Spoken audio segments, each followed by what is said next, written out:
It's another edition of Behind the Mic with AudioFile magazine. I'm Jo Reed. Contributor Alan Minskoff is with me for the week. Hello, Alan. Hi, and we are still in the fiction realm, as we will be all week. Wonderful. So what are we talking about today?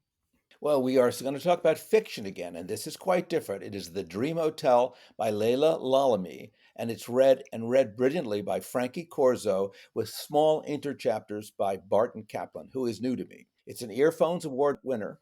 Yeah, well, he's new to me too, but Frankie Corzo, I'm all on board with her. We have a lot of great narrators this week, and she's certainly one of them. Her narration of Mexican Gothic or Mercy Suarez changes gears, and I could go on and on and on. She really is a wonderful narrator. And we did one of hers last year, too. Yeah. She's wonderful with Spanish as well. This is a fascinating novel because it's set in the near future and a very frightening near future. A woman of Arab descent goes to an airport in London and she's arrested and pulled aside at a detention center. And you know why the reason is? It's because of her dreams. She has signed up for something which traces her dreams, and the authorities pull her aside because she's had a dream that bothers them. It's a dystopian novel set in an uncomfortably near future. Wow. So it feels like tomorrow. I think I said that in the review. And what's fascinating about it is, we are in this techno reality that changes so quickly, Mm-hmm. and it is easy enough to imagine that with the right kind of technology, your dreams could be recorded, and that's what happens to her. And she has a dream that bothers them, and what is, of course, Kafka-esque. She is then taken to a center, and she stays there much longer than you imagined that she would. And we get to know her very well. Her name is Sara, and we get to know her and also what Lalami does so brilliantly. The other characters with her, and of course, this is why Frankie Corzo is so good, because she does all of these people with slight differentiations. And Barton Caplan does a kind of affectless officialese that talks about what's going on, but they're very brief, and really this is Corzo's novel. And she nails this angsty and bewildered woman and the sound of her voice.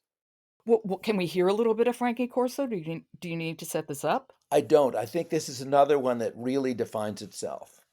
Okay.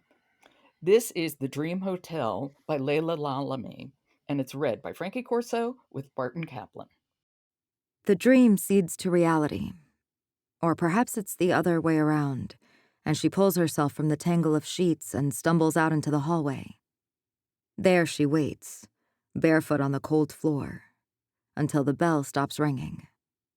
She stands still, limbs straight, eyes fixed on a point in the middle distance. If Madison has taught her anything, it is that compliance begins in the body. The trick is to hide any flicker of personality or hint of difference. Okay, so this sounds as though she's in that detention center. She is. I am such a big fan of Frankie Corzo's work because she's never performative. She's always so character driven, and the voice really comes from the character.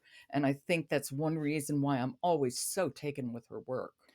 I couldn't agree more. What I hope to have conveyed is she is able to change from character to character. So no two sound Yeah. exactly alike. She gives them, even if it's a subtle difference, they're always slightly different. I agree. And I think it was smart on the publisher's part to bring this Barton Caplan in to do the sort of officialese, because that would have sort of strained credulity. Tell me what you mean by officially, sort of like the directions, the rules. Well, where he talks about her behavior, Oh, I see. in the third person. Let me I make see. that clear.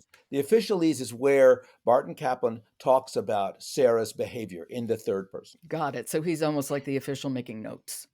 Exactly right. Okay. This is interesting. Very spooky, very scary, very present. Exactly. And that is The Dream Hotel by Laila Lalami. It's read by Frankie Corzo with Barton Caplan. Okay. Another good one, Alan. Thank you so much. This is that kind of week, candidly. Support for Behind the Mic comes from Dreamscape, the publisher of The Tenant, by #1 New York Times bestselling author Frida McFadden. Narrated by Will Dameron and Christine Lakin. Discover your next great listen at dreamscapepublishing.com. If you like Behind the Mic, leave us a rating, and don't forget to follow us on the platform of your choice. I'm Jo Reed. I'll talk to you tomorrow.